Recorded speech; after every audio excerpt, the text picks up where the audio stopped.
कपड़े धोने वाली बहू। शादी के पहले से ही विभा को कपड़े धोने का बड़ा शौक था। कभी नल के नीचे तो कभी तालाब के पास। अरे मेरी नीली वाली लुंगी नहीं दिख रही है। विभा की अम्मा, कहाँ रखी है लुंगी? अरे वो तो विभा ने परसों ही धोकर रखी थी आपकी अलमारी में, देखो वहीं होगी। वो ना मैंने आज धो दी, मुझे लगा कि गंदी हो गई होगी।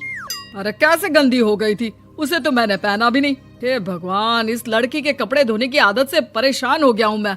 जितना तो घर में राशन नहीं आता, उससे कहीं ज्यादा डिटर्जेंट पाउडर का खर्चा है। इसकी शादी करवा दो, शादी जाए अपने घर में ही करे काम, फिर चाहे घर के कपड़े धोने हो या पूरे गांव के। हाँ ठीक बोल रही हूँ, देखता हूँ मैं कोई लड़का। वो दिन भी आ जाता है जब विभा को देखने लड़के वाले आ जाते हैं। लड़की मुझे अच्छी लगी। होने वाली सास कहती है, बेटी अगर कुछ पूछना है तो पूछ लो। वैसे तो हमारी लड़की बहुत ही शर्मीली है, जो बोल दो वो मान लेती है, इसे क्या पूछना होगा। अरे कैसी बात कर रही हो माँ, मुझे इन लोगों के घर रहना है, सवाल तो कई है। हाँ हाँ बेटा, पूछ लो ना, क्या पूछना है। आप लोगों के घर कपड़े कौन धोता है? सास का मुंह बन जाता है। देखो, अगर तुम ये कहना चाहती हो कि तुम्हें कपड़े धोने नहीं आते तो सुन लो, कपड़े मैं ही धोती हूँ, लेकिन तुम्हारे आ जाने के बाद मैं रुमाल तक नहीं धोऊंगी। अरे चुप रहना भाग्यवान, बहू बेचारी घर आई नहीं, उसे डराना शुरू कर दिया। वो क्या है ना बिटिया, अभी तक तो ये कल्लू की माँ ही धोती थी, लेकिन अब तुम्हारे पापा तो दहेज में वॉशिंग मशीन देंगे ही। तभी विभा की माँ बोल पड़ती है, सवाल भी पूछा तो क्या। वैसे भाई साहब, मशीन की तो फिर भी कपड़े धोने की कैपेसिटी होती है। मतलब जो बिटिया दे रहे हैं ना विभा, इसे कपड़े धोने का बहुत शौक है। ये आप लोगों के क्या, आस पड़ोस गांव मोहल्ले सबके कपड़े धो दे और उफ तक ना करे। बाहर देखा नहीं आपने कितने कपड़े सूख रहे हैं? सब हमारी बिटिया ने ही तो धोए हैं। बस भी करो ना माँ, शर्म आ रही इतनी तारीफ सुनकर। और तो और एक दाग निकाल कर दिखाओ तो मान जाऊं। हाँ अच्छा, माफ करना बेटा, मैंने गलत समझा। हमें तो रिश्ता बहुत पसंद है। और ऐसे जुड़ जाता है रिश्ता कपड़े धोने का शौक रखने वाली विभा का। उसकी शादी हो जाती है कोयला फैक्ट्री में काम करने वाले कल्लू के साथ। शादी के बाद अचानक विभा चिल्लाती हुई सास के पास आती है। सासू माँ, अरे सासू माँ कहाँ है आप? ये तो धोखा है, धोखा दिया आप लोगों ने मुझे। इसे ससुर के चक्कर के बारे में पता चल गया। अरे तो उसमें तुझे क्यों धोखा मिला है? अरे नल में पानी नहीं आता, कपड़े कैसे कब धुलेंगे? अच्छा, तू पानी नहीं आ रहा उसकी बात कर रही है। तो आपने क्या सोचा? कुछ नहीं। अच्छा, तेरी माँ ने कहा था कि कपड़े धोने का शौक है तुझे, याद आया मुझे।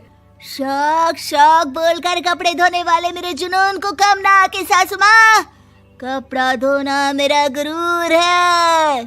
तभी पति भी वहाँ आ जाता है। अभी मैंने इसे सनी देओल की फिल्म दिखाई है, उसी के डायलॉग मार रही है माँ। अच्छा सुन, साफ साफ बता रही हूँ, पानी सुबह 4 से 6 और शाम को 10 से 12 आता है, समझी? विभा टाइमिंग सुनकर हैरान हो जाती है। ये क्या भूतों का मोहल्ला है? सुबह 4 बजे उठकर कौन कपड़े धोता है? 4 बजे टंकी में पानी जाता है, फिर सारा दिन धोना ना, किसने मना किया? अरे कैसी बात कर रही हैं? 200 लीटर की टंकी में कितने कपड़े धो लूंगी मैं? सुबह ही उठ जाऊंगी मैं। अब क्या था, विभा सुबह 4 से लेकर रात के 12 बजे तक कपड़े ही धोती रहती। एक रोज सास पड़ोस से निकलकर कहीं जा रही होती है कि साथ वाली कहती है, हाँ कल्लू की माँ, जरा ये बताओ कि 2 साड़ी है, 2 ब्लाउज और एक पेटीकोट और एक नाड़े वाला लंबा कच्छा। हाँ तो? अरे तो क्या, कितना लोगी धुलाई ये बताओ। धोबन दिख रहे हैं हम क्या? हमारे पति सरकारी नौकरी से अभी रिटायर हुए हैं और बेटा सुपरवाइजर है कोयला फैक्ट्री में। धोबन समझ रखा है हमें? हाय रे कल्लू की अम्मा, माफ कर दो, वो तो मोहल्ले में यही सब बता रहे थे कि तुमने बहू को कपड़ा धुलवाने के काम में लगा दिया है। सास को पड़ोसन की बात सुनकर गुस्सा आ जाता है। वो घर पहुंचती है जहां घर के बाहर ही इतने सारे कपड़े सूख रहे होते हैं जितने कि किसी धोबन के घर पर। अरे ओ कल्लू की दुल्हन, बाहर निकल। माँ जी यहीं आ जाओ, बाथरूम में चादर धो रहे हैं हम। अरे अभी हम धोते हैं, तुमको बाहर निकलो। ये आस पड़ोस वाले बोल रहे हैं कि हम बहू से कपड़े धुलवा कर उसे कपड़ा धोने वाली बना दिए हैं। अरे छोड़ो ना माँ जी, किन लोगों की बातों में आती हो? आस पास के लोगों का तो काम ही होता है कि वो किसी तरह सास बहू को लड़ा दे। बहू सारे घर के कपड़े धोती है, ये क्या कम है? बोलिए। सास को भी लग जाता है कि वो बहू का ये सनकीपन नहीं छुड़वा सकती, इससे अच्छा है कि खुद ही चुप हो जाए। एक रोज सास और बहू मंदिर जाते हैं, जहाँ सास की साड़ी वहाँ खड़ी भीख मांगने वाली से मिलती है। माँ जी क्या बात है, आपकी साड़ी उस भिखारन से कितनी मिल रही है ना? हाँ हाँ देखो तो, दोनों की साड़ी मिल रही है। क्या बात है कल्लू की अम्मा, तुम खुद को तो अफसर की बीवी बताती हो और ऐसी सिंपल सी प्लेन साड़ी पहनकर घूमती हो। सिंपल और प्लेन नहीं है ये साड़ी। तो क्या सोने के धागे से फूल बने हैं? कुछ भी सासू माँ, कुछ भी। हाँ बने थे इस साड़ी में सोने के धागे से फूल। मेरे पति लेकर आए थे मद्रास से स्पेशली मेरे लिए 10,000 की। ताहे भाई साहब इस भिखारन के लिए भी सेम टू सेम साड़ी लेकर आए होंगे 10,000 की।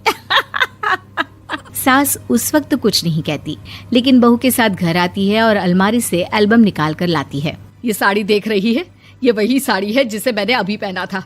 इस साड़ी में ये जो चमकदार फूल दिख रहे हैं ना, ये सोने के धागों से काढ़े गए हैं। लेकिन तू लोकल वॉशिंग मशीन ब्रश से घिस घिस कर सारे फूलों को निकाल कर साड़ी प्लेन कर दी। मुझे माफ कर दीजिए सासू माँ। और तो और, जब मैंने तुझे तेरी गलती के लिए कुछ नहीं कहा, लेकिन तूने तो सबके सामने मेरा मजाक ही बना दिया। क्यों? बहू को समझ में आ जाता है कि अब से उसका कपड़े धोना बंद।